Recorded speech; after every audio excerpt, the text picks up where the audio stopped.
ဒီဇလန်လေးကလေကျန်းရွှဲရွှဲဆိုတဲ့ကောင်မလေးကသူမရဲ့အမကိုကာကွယ်ခြင်းလို့အမရဲ့ရောက်ခမနေရာကိုဝင်ယူလိုက်တဲ့အကြောင်းလေးပေါ့ကျန်းရွှဲရွှဲကအမတ်ကြီးအိမ်ကမယားငယ်သမီးလေးပါသူမရဲ့အမမယားကြီးသမီးကျန်းဝံညံကကြတော့အရန်ကိုအနိုင်ကျင့်ခံရလွယ်တဲ့ရွှေရုပ်လေးတစ်ရုပ်လိုပဲဒီအမဖြစ်သူအရွယ်ရောက်ပြီးအိမ်အောင်ကြတဲ့အထိအေးအေးဆေးဆေးအသက်ရှင်လာနိုင်တာကကျန်းရွှဲရွှဲကဘေးကနေအဆအဆအရာရာကာကွယ်ပေးလာခဲ့လို့ပေါ့ဒါပေမဲ့အမဖြစ်သူလက်ထပ်ပြီး3ရက်နေလို့အိမ်ပြန်လာတဲ့အချိန်တိုလေးအတွင်းမှာတင်ကျန်းရွှဲရွှဲမျက်စိအောက်ကနေပျောက်သွားတာနဲ့သူ့ကိုသူများတွေကဖိနှိပ်အနိုင်ကျင့်လိုက်ကြပြီလေသူ့ယောက်ျားကမြို့တော်မှာအရန်နာမည်ကြီးတဲ့လူငယ်စစ်သူကြီးဖေခွိုင်ပေါ့ဒါကဖူးစာကောင်းလို့ထင်ရပေမဲ့ဒီလူကစရိုက်ကြမ်းပြီးမာနကလည်းအရန်ကြီးတ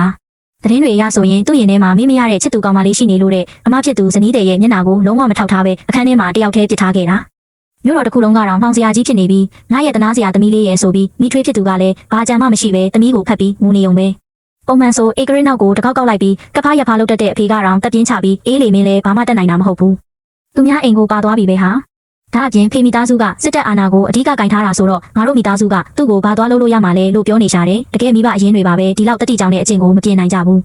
ဒါကိုကျန်းရွှဲရွှဲနားထောင်ရတာအရန်စိတ်ရှုပ်လာတယ်ဒီလောက်စော်ကားခံနေရတာကိုတီးခံနိုင်သေးတာလားလို့တွေးမိတာကိုသူမစကားစပြောလိုက်ရောအမနဲ့မိထွေးကဘာတန်မှတောင်မထွက်ရဲတော့ပဲငိုတန်ကိုအတင်းမျိုးချလိုက်ကြတယ်ကျမအမအတွက်အဖော်လိုက်သွားပေးမယ်ဟင်နင်ကအဖေဝိုင်းရဲ့မယားငယ်သွားလို့ပေးမလို့လားမဟုတ်ဘူးကျမကဖေဝိုင်းရဲ့အမေသွားလို့မလို့ဒီလိုစကားသုံးခုနဲ့တင်ကျန်းရွှဲရွှဲကအာနာဆက်ကြီးမလာတဲ့စစ်သူကြီးချုပ်ကြီးဖေစော့ကိုသူမကိုလက်ထပ်ဖို့သဘောတူအောင်လုပ်နိုင်ခဲ့တာလေဖေစော့ရှင်ကယာရုကြီးပေမဲ့စစ်မြေပြင်မှာဒဏ်ရာရထားလို့ပန်းတည်နေတယ်လို့အပြင်မှာသတင်းတွေထွက်နေတယ်ကျမတရုပ်ဆောင်ပေးမယ်ရှင်ကျမကိုလက်ထပ်လိုက်ရင်ရှင်ဘလောက်စွမ်းကြောင်းတစ်မျိုးလုံးသိအောင်ကျမလုပ်ပေးနိုင်တယ်လို့ပြောလိုက်တာသူကလည်းကောင်းပြီလေရှေ့လျှောက်ဒုတိယကျန်းသခင်မလေးကပဲငါအတွက်ဖုံးကွယ်ပေးဖို့ဒုက္ခခံပေးပါတော့တဲ့ဒီလိုနဲ့တိတ်မကြခင်မှာပဲကျန်းရွှဲရွှဲကအမနဲ့အတူစစ်သူကြီးအိမ်တော်ကိုလက်ထပ်ဝင်သွားခဲ့တယ်ဖေစော့ကစစ်အာဏာကိုကင်ထားတဲ့စစ်သူကြီးချုပ်ကြီးလေးယာရုရတာကြပေမဲ့ခုထိမိမမယူခဲ့ဘူးဖေစော့နဲ့လက်ထပ်လိုက်တာနဲ့ဖေခွိုင်ကိုတရားဝင်ဆုံးမပိုင်ခွင့်ကိုကျန်းရွှဲရွှဲရသွားပြီပေါ့အဲဒီတော့မှဖေခွိုင်တယောက်သူပဲသူ့အမကိုပြဿနာရှာမိနေတယ်လဲဆိုတာသိစေရမယ်လို့ရည်ရွယ်ထားတာဖေစော့ကမဆိုးဘိုးဘဝနဲ့နေလာခဲ့တာကြတော့ထူးထူးခြားခြားမိမယူတဲ့အချိန်မှာဘလို့မိမကများသူ့ကိုတိမ့်ပိုက်သွားလဲဆိုတာကိုမင်္ဂလာဦးညအခန်းရှိမှာလူတိုင်းကလာကြည့်ကြတယ်အဲ့ဒီအထဲမှာဖေခွိုင်လဲပါတာပေါ့ဖေခွိုင်မင်္ဂလာခန်းရှိမှာအတားခံရချိန်မှာကျန်းရွှဲရွှဲကနယံနားကပ်ပြီးခိုးနားထောင်နေလိုက်တယ်အဖေကမိမလာလေးတယောက်ကိုလက်ထပ်လိုက်တယ်လို့ကြားလို့သားကအဖေနဲ့အမေရတက်ပံပေါင်းဖက်နိုင်ပါစေလို့လာဆူတောင်းပေးတာပါလို့ဖေခွိုင်ကပြောတယ်ပြုံးနေတဲ့သူကိုပါမရရဘူးဆိုပေမဲ့ဖေစော့ကအဲ့ဒီဆူတောင်းစကားကိုကြားတာနဲ့မျက်နှာကြီးမဲမောင်သွားပြီးတော်ဆန်းငါနဲ့မင်းမေရတက်ပံပေါင်းဖက်နိုင်မလားဆိုတာကမင်းကမင်းမိမပေါ်ဘလို့ဆက်ဆံလဲဆိုတဲ့အပေါ်မှာပဲမူတည်တယ်လို့ပြန်អော်လိုက်တယ်ဖေခွိုင်ကများသူ့ဖေပါလို့ဒေါသထွက်သွားမှန်းမသိပဲကြက်တီသွားတယ်ဒါပေမဲ့ကျန်းရွှဲရွှဲကတော့ကောင်းကောင်းသိတာပေါ့ဘာလို့လဲဆိုတော့သူမကဖေစော့နဲ့သဘောတူညီချက်ယူထားတာကိုဖေစော့ကကျန်းရွှဲရွှဲစီကိုခြေလမ်းကျဲကြီးတွေနဲ့ရှောက်လာတော့သူမကစွန်ပလွန်ဒီဇိုင်းနဲ့ရှင်ဒီလိုလုပ်လို့မရဘူးလေယောက်ျားရဲ့လို့ပြောလိုက်တယ်ဖေစော့ကခေါင်းငုံပြီးတိတ်တဆိတ်နဲ့လိုင်းကြီးသီးတွေကိုအခွန်သွားပေးပြီးကျန်းရွှဲရွှဲကိုကမ်းပေးတယ်သူမကစားရင်းနဲ့သူတို့လင်မယားနှစ်ယောက်တင်းမြတ်ဖို့ကကျမတို့မိသားစုအတွက်ဘလောက်အရေးကြီးလဲဆိုတာရှင်သေးချာမရှင်းပြနိုင်ဘူးလေပြီးတော့လေတန်ကလည်းစိုးသေးတော့သူ့ရဲ့ဆန့်ကျင်ခြင်းစိတ်ကိုပိုဆော့ပေးတယ်လို့ဖြစ်သွားနိုင်နေပေါ့သူမကဒီအကြောင်းကိုတွတ်ပြောနေပြီးတော့ဖေစော့ကခေါင်းငုံပြီးမင်းကငါသားအတွက်နဲ့ပဲငါ့ကိုလက်ထပ်ခဲ့တယ်လို့ဖြစ်နေပြီလို့ပြောလိုက်ပါလေရောဒါပေါ့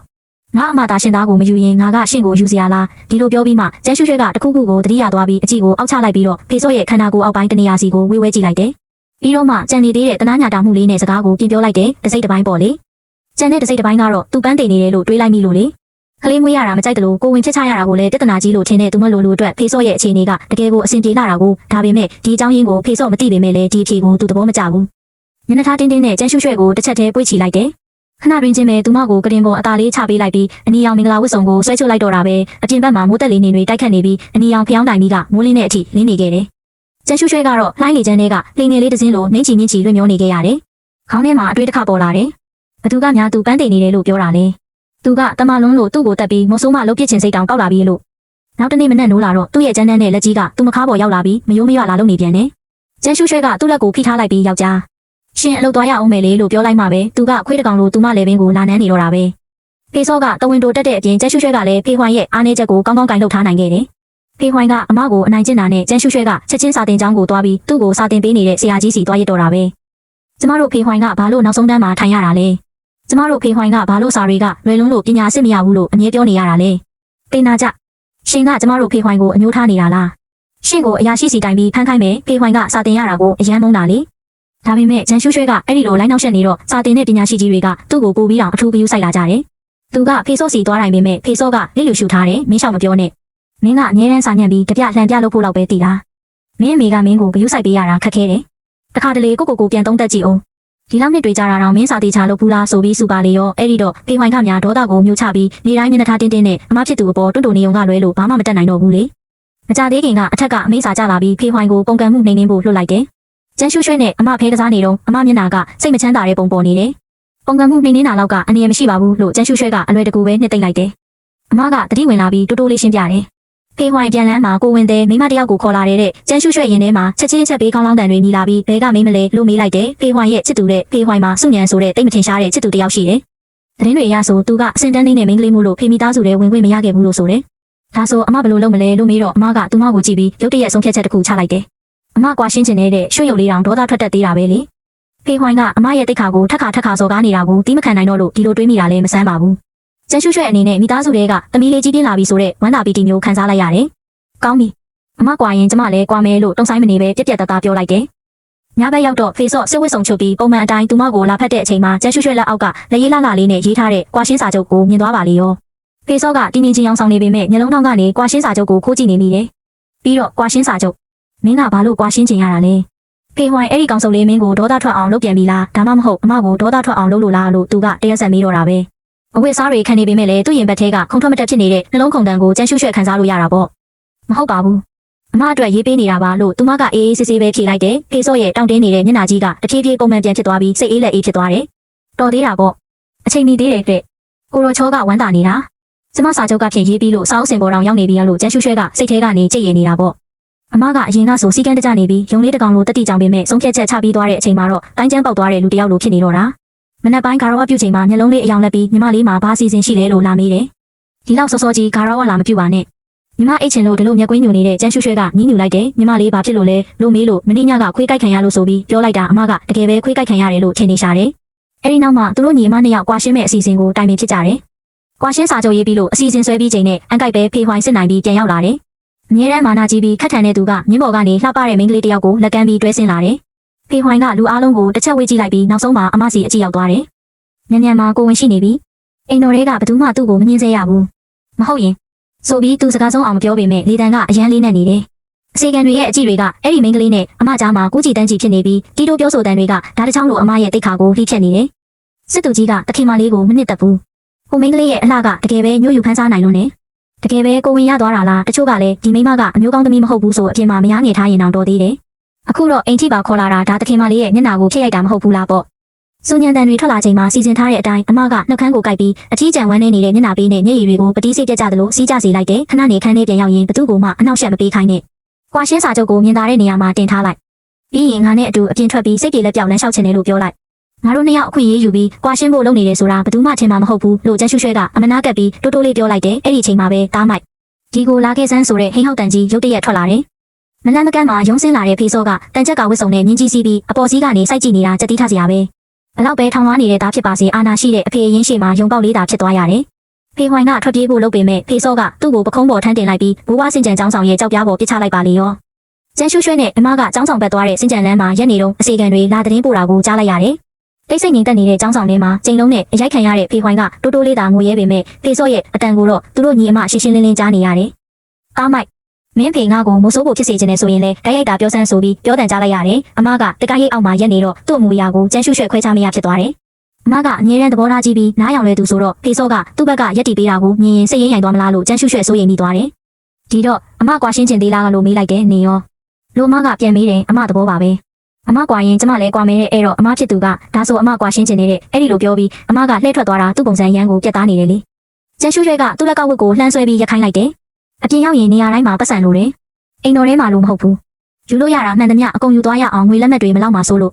အခုအချိန်လေးကကျမတို့စီစဉ်ထားတာနဲ့မတူတော့ဘူးဘာပဲဖြစ်ဖြစ်ဖေးဝိုင်းကအကြောင်းဆောင်ထဲမှာအဖြစ်ပေးခံနေရတော့မဲဆိုတော့ဒီအခွင့်အရေးကိုလက်လို့မခံနဲ့ပေါ့ပြီးတော့အမကိုဆွဲပြီးနောက်ပြန်လှည့်လာခဲ့တယ်အကုန်တဲခဲ့ဆန္ဒကူးကူတင်ကြီးအိတ်နေကြမလို့တဲခဲ့တိုင်ပေါ်ကရွှေမုံတွေကိုတောင်ကျမချစ်ယူလာခဲ့တယ်အမကအကြောင်းကြည့်နေတယ်အမပစ္စည်းတွေရောအကုန်ယူခဲ့ပြီလားလို့မေးတော့အမကခဏစဉ်းစားပြီးတော့မိဖို့ချောင်လေးတွေကိုတွတ်တွတ်လက်လက်ဝင်သွားတယ်အဲ့ဒီမှာနန်းတွင်မိဖို့ချောင်ကနေအငိမ့်စားယူလာတဲ့စပုံမှုတယောက်ရှိတယ်လေသူလုပ်တဲ့ပစွန်ကျော်ကအရန်စားကောင်းတာပါဆယ်ထုတ်မယ်ဆိုပြီးယူသွားလိုက်ကြတယ်ဖေစောကចောင်းဆောင်ထဲမှာကားကိုစိတ်ပါလက်ပါရိုက်နေနေတော့သူတို့ညီအမနှစ်ယောက်အိမ်တော်ကိုပြောင်းတလင်းခါအောင်ဓာပြတိုက်နေတာကိုလုံးဝမသိလိုက်ဘူးလေဖေစောချိန်လုံးချပြီးအပြင်ထွက်လာချိန်ကျတော့အိမ်တော်တစ်ခုလုံးမှာနယံကြီးတွေနဲ့စာအုပ်စင်ပေါ်ကကွာရှင်းစာချုပ်နှစ်ဆောင်သာကျန်တော့တယ်လမ်းတစ်ဝက်ရောက်တော့ကျန်းရွှေရွှဲရက်လိုက်တယ်ဘာဖြစ်လို့လဲလို့မကမေးတော့ကျမတို့မိဘအိမ်ပြန်လို့မရဘူးအိမ်ကအဖေနဲ့မိထွေးကကိုရိုင်းတောင်လာစရာမလိုဘူးဖေစောလူလွတ်လိုက်တာနဲ့တင်ကျမတို့ကိုမူလအတိုင်းပြန်ပို့ပေးလိမ့်မယ်ပြီးရင်အိမ်အောင်တဲ့ဘဝကိုတေချာနေဖို့တောင်တတိပေးကြအောင်ပါပေါ့ အဲ့ဒါနဲ့သူတို့နှစ်ယောက်သဘောတူညီပြီးတက်တော်ဆောင်အဖွဲ့စီသွားကတက်တော်ဆောင်10ယောက်ကျော်ငှားလိုက်ပြီးလမ်းခရီးမှာမြင်းလဲတွေအချိန်ချင်းပြောင်းပြီးအနောက်မြောက်တဲကန်နာရကနေမူဖွဲဖွဲရွာတဲ့ကျန်းနယ်ဒေသအထိလေပတ်ခဲ့ကြတယ်။ငွေလဲရှိအချိန်လဲရှိပြီးဘသူမှလာမအုပ်ချုပ်တဲ့နှက်စည်းစိန်လိုဘဝမျိုးကိုဖျက်ဆီးခဲ့ကြတယ်လေ။ဒီလိုနဲ့လောကကြီးမှာအိမ်တွင်းပုံနေရတဲ့ဇနီးတဲ့နှစ်ယောက်ရောနေသွားပြီးပတ်စံရှိပြီးလွတ်လပ်တဲ့အချောလာမှုဆုံးမလေးနှစ်ယောက်တိုးလာခဲ့တာပေါ့။မျက်တောင်တစ်ခတ်အတွင်းနှစ်နှစ်ကြာသွားတယ်။ဖေမီသားစုကရောက်ခမနဲ့ချွေးမပူပေါင်းပြီးကွာရှင်းသွားတဲ့အပြင်အိမ်တော်တစ်ခုလုံးကိုပြောင်းတလင်းခါအောင်လုပ်သွားတဲ့ကိစ္စကမြို့တော်မှာတစ်ဖက်ရည်တောက်ချိန်တိုင်းပြောကြတဲ့အတင်းချင်းသတင်းဖြစ်လာခဲ့တယ်။ဖေမီသားစုကငွေ1000စုချမယ်လို့ကြေညာစာတွေကတ်ခဲ့ပေမဲ့အခုဆိုရင်အချိန်တွေကြာသွားတော့အရာအလုံးကိုဖျောက်ဖျက်ပစ်ခဲ့ပြီလေ။ကြေညာစာရွက်တွေတောင်အယောင်ဝါသွားခဲ့ပြီးဖေမီသားစုလည်းပစ္စည်းနှင်းငယ်ပျောက်သွားတာကိုဖြေသိမ့်နိုင်လောက်ပြီလို့ကျန်းရွှွှဲတွေးလိုက်တယ်။အဲ့ဒါနဲ့သူတို့ညီအမနှစ်ယောက်ဟာမြို့တော်မှာအစ်ဖွင့်ထားတဲ့နန်ဖုံးစားတောက်ဆိုင်ကိုသွားပြီးသူတို့ကိုပြုစုဖို့လူငယ်ချောချောလေး10ယောက်လောက်ငှားလိုက်တယ်။နှိပ်ပေးတဲ့သူစပစ်တီးခွန်နာပေးတဲ့သူအရက်တိုက်တဲ့သူကောက်ခုံဖြောပြေးပေးတဲ့သူအစုံပဲလေ။အမကတော့နည်းနည်းရှက်နေတော့မယ်။ကျန်းရွှှဲကတော့ဘယ်ညာဖက်ထားပြီးပြုစုရမှုကိုခံယူနေလိုက်တာပေါ့။ဟိုကောင်လေးကဖေစောနဲ့နည်းနည်းတူတယ်လို့မထင်ဘူးလား။ကျမအဲ့ဒီကောင်လေးကိုရွေးလိုက်တယ်လို့လက်ညှိုးထိုးပြလိုက်တော့အမကမျက်လုံးမေးကြည့်ပြီးအကဲခတ်တယ်။တကယ်ပဲတူတာပဲ။အမှုရာတွေလည်းတူတယ်။အတန်ပါတူမယ်ဆိုရင်တော့လူတစ်ယောက်တည်းလိုတောင်ထင်ရမယ်တဲ့။အဲ့ဒီလိုပြောလိုက်တဲ့အချိန်မှာပဲသူတို့နှစ်ယောက်လုံးရင်ထဲမှာဒိတ်ခနဲဖြစ်သွားပြီးမျက်နှာချင်းဆိုင်ကြည့်လိုက်မိကြတယ်။ထင်းတဲ့အတိုင်းပဲရင်းနှီးနေတဲ့အတန်တစ်ခုကကျန်းရွှှဲခေါင်းထဲမှာပဲ့တင်ထက်သွားတယ်။မလန်းမကန်းမှာအနီအောင်သားမွေးဝယုံကြီးကိုခြုံထားပြီးမျက်မှောင်ကျုပ်ကဒေါသအငွေ့သက်တွေကိုဖုံးကွယ်မထားနိုင်ပဲကျန်းရွှှဲကိုမျက်တောင်မခတ်တန်းစိုက်ကြည့်နေတဲ့သူကဖေဆော့အစ်စ်ကြီးပါပဲ။ဒီလိုအခြေအနေမျိုးကြုံလာရမယ်ဆိုတာကိုကျန်းရွှှဲစိတ်ထဲမှာကြိုတွေးထားပြီးသားလေ။ကျော်ရိုးတစ်လျှောက်လျှက်စစ်ရှော့ခိုက်ခံလိုက်ရတယ်လို့တောင်းတင်းသွားပေမဲ့သူမတီတီငိမ့်ငိမ့်ပဲတုတ်ပြန်လိုက်တယ်။အဲ့ဒီအချိန်မှာခုနကအထိရှက်နေတဲ့အမကကျန်းရွှှဲရင်ဝင်တွေကကောင်လေးကိုဆွဲဖယ်လိုက်ပြီးကျန်းရွှှဲရဲ့ပါးစပ်ကိုပါအတင်းပိတ်ထားလိုက်တယ်။ဖေဆော့ကကျန်းရွှှဲကိုရိုက်တက်သွားမှကြောက်လို့အဖြစ်တွေကိုသူ့ကောင်းပေါ်ဆွဲတင်ဖို့စူးစမ်းနေတာလေညီမလေးကိုဒီနေရာကိုခေါ်လာတာကျမပါ။တကယ်တော့ညီမလေးကရှင်နဲ့အတူတေးချင်နေတာဒါပေမဲ့ကျမကအတင်းခေါ်လာလို့ပြောတော့ဖေဆော့ကအမကိုတစ်ချက်စိုက်ကြည့်ပြီးလေတံမာမာနဲ့အချိန်ရရင်တမားတော်ကျန်းစီသွားပြီးကြောရိုးကိုတွားပြလိုက်အောင်။ဒီလောက်ကြီးမားတဲ့အဖြစ်တွေကိုမင်းလိုငငယ်ရွယ်ရွယ်နဲ့ထမ်းထားရရင်ကျိုးသွားမှာစိုးလို့လေ။သူ့စကား3ခုလောက်နဲ့တင်အမပါစပ်ပိတ်သွားပြီးဘာမှဆက်မပြောရဲတော့ဘူး။ကျန်းရွှဲကဒေါသထွက်နေတဲ့ဖေဆော့ကိုကြည့်ပြီးဒေါသပြေသွားအောင်ရေနည်းနည်းလောက်တောက်ဖို့ပြောလိုက်တော့ဖေဆော့ကယူပြီးတငုံတောက်လိုက်တယ်။ပြီးတော့မင်းမလို့ဒီကိုရောက်နေတာလေလို့မေးတော့အဖော်လာရှာတာလေ။မဟုတ်ရင်ဘာလာလို့ရမှာလဲ။ကျမကမြို့တော်ကိုခိုးပြန်လာပြီးရှင့်ကိုတိတ်တိတ်လေးလာကြည့်တာပါရှင်နေကောင်းရဲ့လားသိကျင်လို့လိန်ပြောရမှာလားလို့ပြန်ဖြေလိုက်တယ်။လူတွေကစကားပြောစရာမရှိတော့အောင်အခြေအနေဆိုးသွားရင်တကယ်ပဲရေကျင်လာတတ်တယ်ဆိုတာလူတိုင်းသိတာပဲလေ။ဖေဆော့ကလည်းကျန်းရွှဲစကားကြောင့်ဒေါသထွက်လုံးလို့ရေကျင်သွားတယ်။သူဒေါသထွက်လုံးလို့ချက်ချင်းပဲမိလဲကျသွားပါတော့တယ်။သူမိလဲသွားတော့ကျန်းရွှဲကတွဲထားလိုက်ပြီးပခုံးကိုလက်နဲ့ထိုးကြည့်တယ်။ဒါပေမဲ့ဘာမှတုံ့ပြန်ခြင်းမရှိတော့ဘူး။ဒီတစ်ခါဆေးအာနီတင်ကဒီလောက်မြန်တာလားလို့အမကမေးတော့အဆင့်မြင့်ထားတဲ့ဆေးလေးအနည်းဆုံး3ရက်တော့အေးရလိမ့်မယ်လို့ကျန်းရွှဲကဂုံယူဝင်းကြွားစွာပြောလိုက်တယ်။တကယ်တော့ကျန်းရွှဲဆိုတာငငယ်ကလေးကဘုန်းကြီးကျောင်းမှာကြီးပြင်းလာပြီးအပြင်ပန်းမှာဖြူစင်တယောင်နဲ့နောက်ွယ်မှာအကုန်လုံးရဲတဲ့သူ။သူတို့အဖမ်းခံရတာဒါပထမဆုံးအကြိမ်မဟုတ်ပေမဲ့ကျန်းရွှဲရဲ့ဆေးတွေကြောင့်အမြဲတမ်းလွတ်မြောက်ခဲ့တာကြီးပဲ။ကျန်းရွှဲကအဝေးစားပေါ်ကမရှိတဲ့ဖုံတွေကိုခါချလိုက်ပြီးအမကိုကြောင်မနေနဲ့တွားကြမယ်ဆိုပြီးပြောလိုက်တယ်။ဖေးစော့လည်းပတ်ဝန်းကျင်ကမှောက်မိုက်သွားပြီးမျက်ခွန်တွေကခဲတွေဆွဲထားသလိုလေးလံနေတယ်။သူကကျန်းရွှဲကိုမတွားဖို့တားချင်ပေမဲ့ကျန်းရွှဲကသူ့ကိုထားခဲ့ဖို့စကက်စကိုဓာတ်နဲ့ထည့်လိုက်တာကြောင့်သူ့လက်မှာအဝိစာလေးသာကျန်ခဲ့တယ်။လဲကျသွားတဲ့အချိန်လေးတွင်းမှာပဲသူနဲ့ကျန်းရွှဲပထမဆုံးတွေ့ခဲ့တဲ့အချိန်ကိုသူရုတ်တရက်သတိရသွားတယ်။အဲဒီတုန်းကကျန်းရွှဲကအရွယ်မရောက်သေးပဲဘုန်းကြီးကျောင်းမှာတီလာရှင်လုံနေတုန်းဖေစောကပြင်းထန်တဲ့ဒဏ်ရာတွေနဲ့သူမကယ်ဆယ်တာကိုခံခဲ့ရတာလေ။ဈေးပေါ်တဲ့ဝတ္ထုတွေရဲ့အစပိုင်းလိုပါပဲ။တတိယချင်းဖေစောကသူမရဲ့လေဘင်းကိုဓာတ်နဲ့ရွေလိုက်ပေမဲ့ကျန်းရွှဲကမျက်တောင်တောင်မခတ်ပဲဆေးဆက်ထောင်းနေခဲ့တာ။ဝတ္ထုတွေထဲမှာဆိုကယ်လိုက်တဲ့ယောက်ျားတွေကလူကောင်းမရှိဘူးလေ။ဒါကိုတည့်ရက်နဲ့မင်းကငါ့ကိုကယ်သေးတယ်ပေါ့။ဘာလို့ဖေစောကပြောခဲ့တယ်။ကျန်းရွှဲကရေလိုက်ပြီးစိတ်ချပါငါလည်းလူကောင်းမှမဟုတ်တာလို့ပြန်ပြောခဲ့တယ်။အဲ့ဒီအချိန်ကဖေစောဟာမတက်တောင်မရက်နိုင်ဘူး။အဲ့ဒါကကျန်းရွှဲရဲ့ဆေးစမ်းတက်ခံလူနာအဖြစ်ကွက်တီပဲလေ။ဖေစောကိုပေါ်မှာစမ်းတက်ခဲ့တဲ့ဆေးတွေကရေတွက်လို့တော့မရဘူး။သူမိဆေးတွေကိုခံနိုင်ရရှိလာချိန်မှာသူတို့ရဲ့ဆက်ဆံရေးကတာမန်မဟုတ်တော့ဘူး။ကျန်းရွှဲမြို့တော်ကိုပြန်ရတော့မယ်ဆိုတာကြတော့ငါနဲ့အတူမြို့တော်ကိုပြန်ရင်ကောဘယ်လိုလဲ။ငါမင်းရဲ့နောက်ခံအင်အားလုပ်ပေးမယ်လို့မေးခဲ့ဘူးလေ။ကျန်းရွှဲကမလိုပါဘူး။ငါမြို့တော်ပြန်လာကြီးကျယ်တဲ့အလုပ်တွေလုပ်ဖို့ရှင်ကငါရဲ့နောက်ခံအင်အားမဟုတ်ဘူးအများဆုံးပြောရရင်ဝင်ထုတ်ဝင်ပိုးပဲလို့ညင်းခဲ့တယ်။ဒါပေမဲ့အဲ့ဒီဝင်ထုတ်ဝင်ပိုးကြီးအတွက်ထွက်သွားကနီးမှာမျက်နှာပေါ်ကဈေးကိုတစ်နေ့3ချိန်လဲဖို့မမေ့နဲ့ဆိုပြီးစာတိုလေးရေးထားခဲ့ပါသေးတယ်။ဖေစောကနိုင်ဝက်လောက်သာမိသွားခဲ့တယ်။သူနိုးလာတဲ့အချိန်မှာဖေဝိုင်ကသူ့နားမှာရှိနေတယ်။သူကကျန်းရွှဲနဲ့ကျန်းဝင်ဉဏ်ကိုတွေ့ခဲ့တယ်။လူကုံလွတ်ပြီးပိတ်ဆို့ရှာဖွေစမ်းလို့မိန်ပေးလိုက်တယ်လေ။သူ့လက်ထဲကပိတ်စလေးကိုကြည့်ရင်သူ့မျက်လုံးတွေထဲမှာတော့ကြောက်မက်ဖွယ်ကောင်းတဲ့အေးဆက်မှုတွေပြည့်နေနေတယ်။မြို့တော်တစ်ခုလုံးချက်ချင်းသတိပေးချက်တွေထုတ်လိုက်ပြီးအဝင်ထွက်ကိုတင်းကျပ်စွာစစ်ဆေးတော့တာပဲ။ကျန်းရွှဲကတော့အနည်းအများဆုံးနေရာဟာအလုံးကျုံဆုံးနေရာလို့ယုံကြည်ထားလို့သူတို့နှစ်ယောက်နန်ဖုံးစားတောက်ဆိုင်ကိုပြန်ရောက်လာပြီးအရင်ခန်းရဲ့ဘေးကအခန်းမှာပြန်ပုံးနေကြတယ်။အမကစိုးရိမ်တကြီးနဲ့အဆင်ပြေပါမလား။ဘသူကများငါတို့နန်ဖုံးအိမ်တော်ကိုပြန်ပြေးလာမယ်လို့ထင်ပါလေလို့မေးရှာတယ်။သတင်းပေါက်ကိုဖွင့်လိုက်တာနဲ့အပြင်ဘက်မှာဖေစောနဲ့ဖေဝိုင်တို့မြင်းကြီးတွေစီးနှင်းလာတာကိုမြင်ရတယ်။မြို့တကားမှာတေချာစစ်ဆေးဖို့အမိန့်ပေးထားပြီးပါပြီ။တခြားနေရာတွေလည်းရှာပြီးပြီးသူတို့အရေးအယောင်တော့မတွေ့ဘူး။အဖေအမြင်မှားတာများလားလို့ဖေဝိုင်ကသတင်းပို့တယ်။မဖြစ်နိုင်ဘူး။ကျန်းရွှဲအကြောင်းငါသိတာပေါ့။သူကအခုငါတို့သူတို့ကိုရှာမတွေ့ပဲကမောက်ကမဖြစ်နေတဲ့အမူအရာတွေကိုအနီးနားကနေထိုင်ကြည့်နေလောက်ပြီးလို့ဖေစောကပြက်ပြက်သားသားညင်းလိုက်တယ်။သူကအရန်ကိုတေချာနေပုံကကျန်းရွှဲရဲ့စိတ်ထဲကစကားတွေကိုကြားနေရတယ်လို့ပဲ ကျန်းရှုရွှဲကလက်နဲ့ပါဇက်ကိုကားပြီးအမနာကက်ကဘယ်တော့မှရှာတွေ့မှာမဟုတ်ဘူးလို့တိုးတိုးလေးပြောလိုက်တော့အမကလည်းချီးကျူးတဲ့အကြည့်နဲ့ကြည့်တယ်ရုတ်တရက်ဖေစောကတခုခုကိုသတိထားမိသွားသလိုမျက်လုံးပင်းကြည့်လိုက်ရကနေသူနဲ့ကျန်းရှုရွှဲအပေါ်နဲ့အောက်ကြည့်ချင်းဆုံသွားလေရောကျန်းရှုရွှဲလည်းရှက်ရင်တိုက်ဆိုင်လိုက်တာနော်လို့နှုတ်ဆက်လိုက်ရတယ်ရိုးရိုးသားသားပြောရရင်ကျန်းရှုရွှဲအတွက်ကတော့အဆင်ပြေပါတယ်ဖေစောကအသက်နည်းနည်းပိုကြီးပြီးပိုတီငိန်တဲ့အတွက်သူမကိုရှာတွေ့ပြီးနောက်ခြံဝင်းထဲမှာတော့ခတ်ပိတ်လောင်ထားတယ်တခြားဘာနာတရားမှမဖြစ်ခဲ့ဘူးခြံတကားဝကိုသွားတိုင်းဖေအိမ်တော်ကတန်ချက်ကဝစ်စစ်သားတွေကတခင်မကျွန်တော်တို့ကိုအခက်မတွေ့စေပါနဲ့လို့တားတာကလွဲလို့ပေါ့ဒါပေမဲ့အမဘက်မှာကျတော့ဖေဝိုင်ကငကိုကလေးကမာနကြီးပြီးခက်ထန်သူဖြစ်လို့ဘလောက်တောင်ကြမ်းတမ်းနေမလဲမသိနိုင်ဘူးလေစစ်သားတွေကိုရှောင်ပြီးအမစီသွားဖို့နီးလန်းရှာရမယ်ဆိုပြီးဖေစော့ရုံးစင်းလာချိန်မှာကျန်းရှုရွှဲကအခန်းထဲမှာစောင့်နေခဲ့တယ်ကျမကိုစောင့်ကြည့်ဖို့လူတွေလွတ်ထားတာဘာလို့ဖို့လဲဆိုပြီးကျန်းရှုရွှဲကလက်ဖက်ရည်ကိုဖြောနေရင်းမေးလိုက်တယ်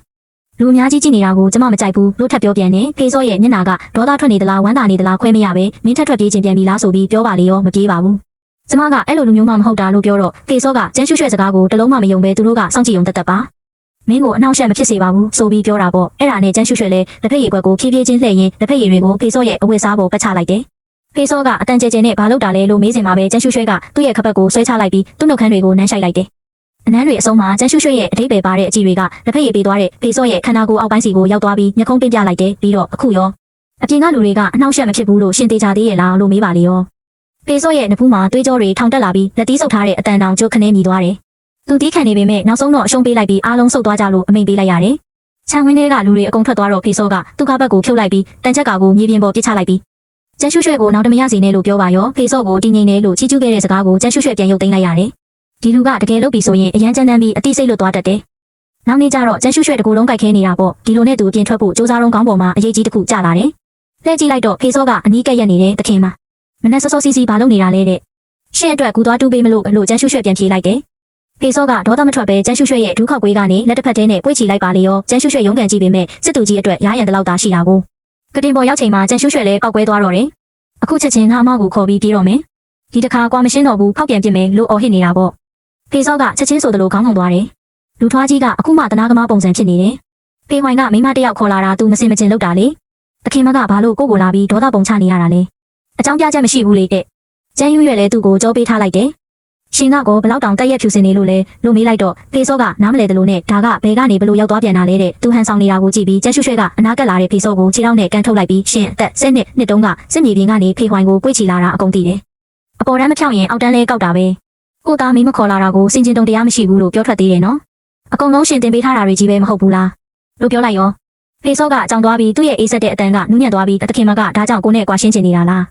တုံနေတာလားတဲ့ကျမတုံမတူဘူးလို့ကျန်းရွှဲကပြားကရညင်းလိုက်ပေမဲ့ဖေစော့ကတော့ပြုံးပြီးကောင်းပါပြီတခင်မတုံမတူပါဘူးကိုကပဲအတင်းရှင်းပြချင်နေတာပါလို့ပြောတာပေါ့တကယ်တော့ဖေဝိုင်ကကိုယ့်ရဲ့သားရင်မဟုတ်ဘူးသူ့ဖေကအရင်ကကိုကိုအများကြီးကူညီဆောင်ရှောက်ပေးခဲ့ဘူးလေနောက်တော့စစ်မြေပြင်မှာကံမကောင်းစွာနဲ့ကြာဆုံးသွားတယ်သူ့ရဲ့မိခင်အရင်ကကိုဝင်နဲ့ကြံခဲ့ပေမဲ့တောကရောက်လို့သူ့ကိုမွေးပြီးတာနဲ့ဆုံးပါသွားခဲ့တယ်လို့ပြောပြတယ်